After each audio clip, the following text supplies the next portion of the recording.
guys, what is going on? This is DOF. I got another video that I wanted to bring to you. This is just a story time.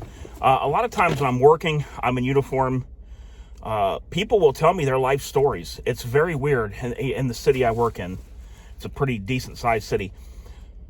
Anyway, somebody was joking with me when they seen me about felons or felonies and joking that they had felonies or whatever. You know, just people do that a lot when you're in uniform and stuff.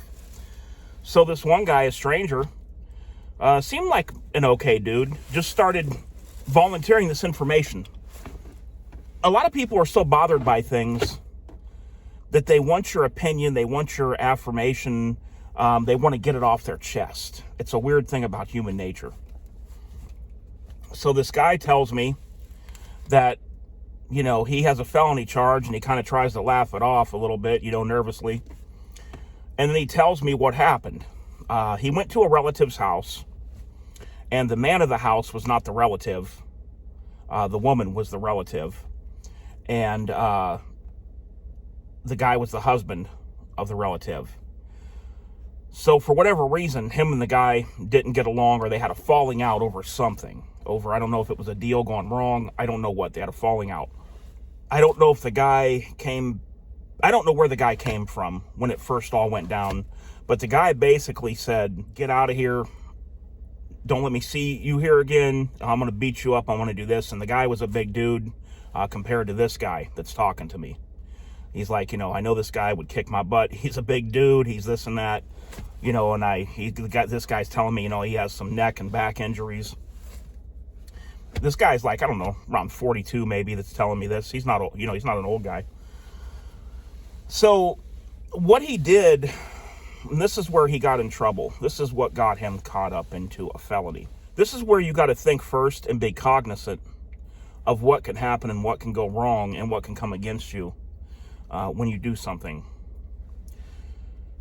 He went home.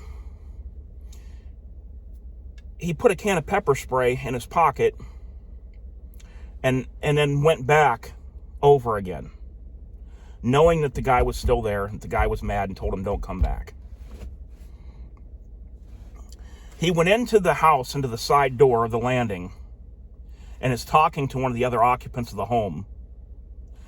Big dude hears him, starts coming down and around to where he's at, coming around to whatever room that the landing from the basement and the side door goes to. And as he cuts the corner, and is, you know, at this time it's all verbal, but, you know, but he is coming at him aggressive. But he pulls out the pepper spray, has it already ready in his hand, with his hand in his pocket, pepper sprays the guy, and then when the guy's incapacitated because he can't see, he then beats the big guy up that he normally wouldn't have been able to beat up. So he didn't tell me the exact charges that they gave him. I didn't ask. He probably would have, but I didn't want to, you know, keep delving into it like I was acting like the FBI or something. So all in all, when it was said and done, it was because that he planned and went over with the intention of this man being mad, already thinking what was going to happen. He could have stayed away, didn't have to go back, but he chose not only to go back, but to bring a weapon with him. And by doing that, he didn't use the mace in self-defense, because he knew what was going to happen and went over with the intention of that happening. Even though he had a right to go there where his relative lived, and even though the guy had no right to ever put his hands on him that lived there, he knew when he went back what was going to happen, and he took the pepper spray with the intent to spray the guy, and then that way he could fight the guy unfairly. And it did get him a felony charge. He had some other juvenile stuff on him, he told me, because that's the first thing I asked. I said, "Let me ask you this." I said, "You don't have to go into detail. Did you have a completely clean record?" He said, "No, he had some stuff when he was a juvenile, some things," and he didn't go into detail. So basically they took that in conjunction with what he did, and he got a felony over this. You know, you can't prank people with pepper spray. You can't get mad at an ex-boyfriend, ex-girlfriend and spray them with pepper spray. You have to be using that when it's self-defense.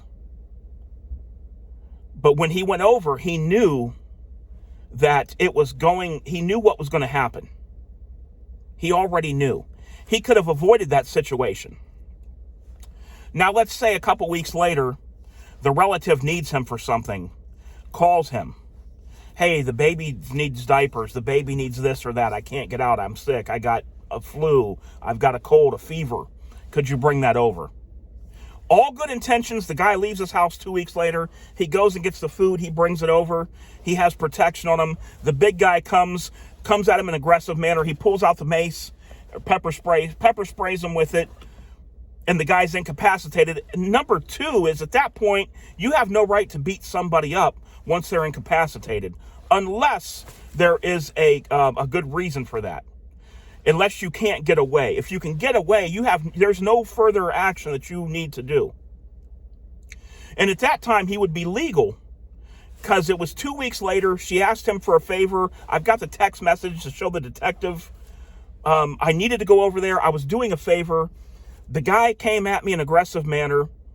I did pull out my pepper spray and pepper sprayed him. As soon as he left me go and stopped charging, I did then leave the property, and I gave her the diapers that I needed to give her for the baby or whatever. But to leave a residence, go home and get a weapon and come back knowing that you took that weapon for a confrontation, you're going to be getting charged. Be smart.